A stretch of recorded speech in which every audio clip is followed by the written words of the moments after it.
अरे आमावा के लकड़िए साहेब आसुरई गाय के घिवा हो आम भौवे जा परे भौवे आ धुआं माया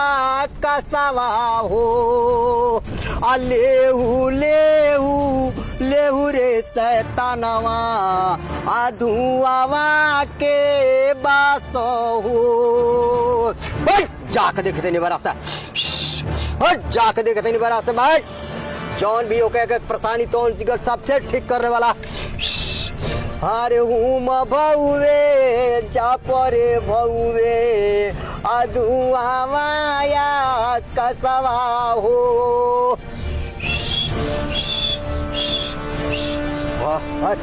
सुखा। हाँ बाबा अभी ध्यान में बड़ा ध्यान बनी। ताई दुखिया तरह लगे हतना पहुंचल बड़े का होई ये दुखिया के विषय में कुछ सोचा तड़ो? हाँ सोचता नहीं काम होई होई एकदम होई। डांट के बोला कि होई कि ना होई? एकदम होई एकदम होई एकदम होई। करिया मुर्गा लाल मोटा चल सैतनवा खा ले के तोरे लो पसी खतानी सोखा बानी हाले के अबे आइले ए रुका रुका ए का भइल बा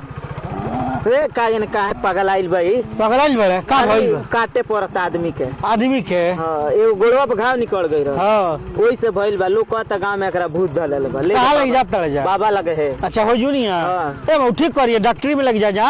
ओई जे लोग तो बतावल है मैं सही आदमी ना हूं के तर बतियाओ तर मर्द कितना आदमी जे ठीक हो गए। अच्छा है जा ई देख के जरलन हां है जा अच्छा जा तो हां जा हम ओकरा बारे में जानते नहीं खजा उकार रहे जा पहले चोर रहे गाया उजा लादत रहे एक्सीडेंट में वो गोड़ टूट गई अब वो आगे बड़का लोग सोखा मानता हमनी से बेसी लोग जानता हमनी गांव में कहो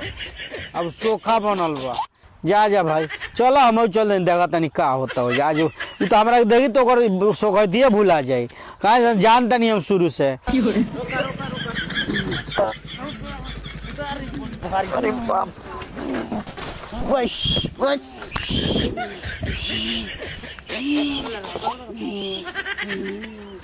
ए सुखा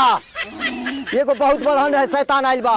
ए का भइल बा? कितना दिन से भइल बा? कौन चिया? ए का जन का भइल बा एकरा कब से भाई?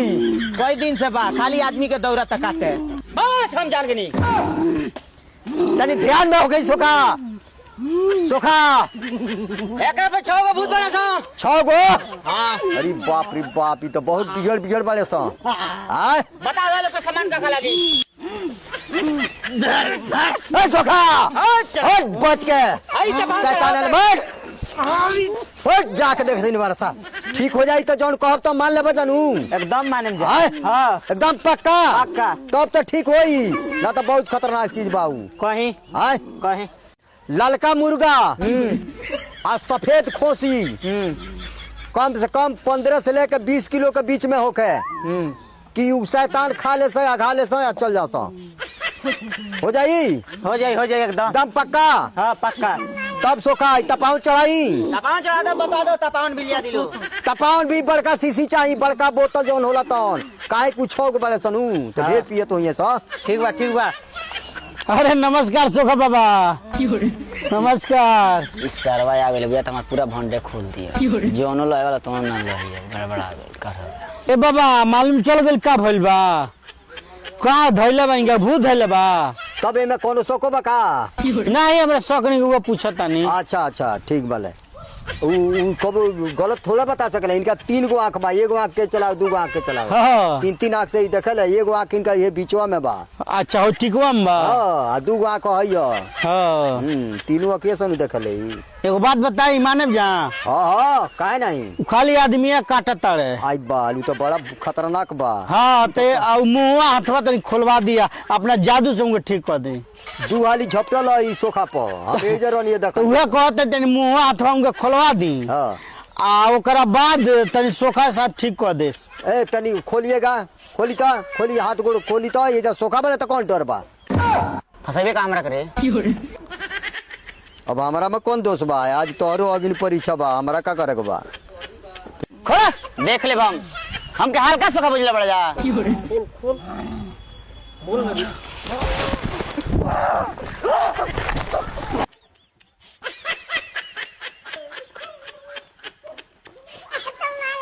बचाओ तो पानी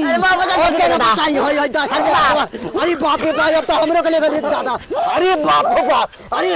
दादा रे दादा बाप रे बाप अरे लाड़ पप्पा दे सब सोखा रे दादा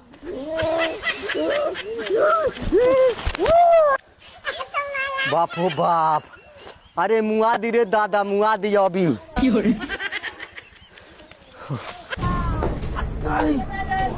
भाग रही लाठी दे लाठी दे लाठी दे लाठी दे लाठी दे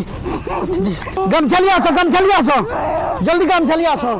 गम चलिया बाने कर बान मुंह बाने कर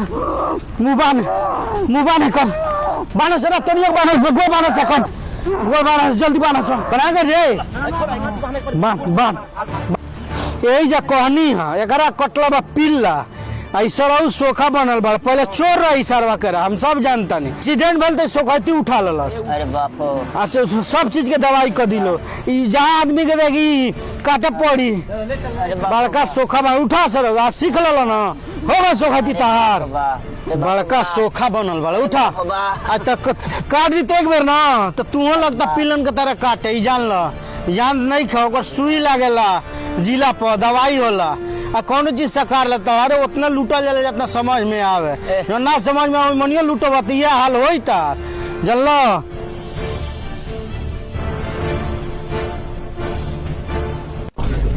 ई का हक मुद्दल बड़ो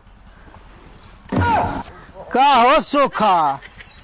हो गइल तब सोखती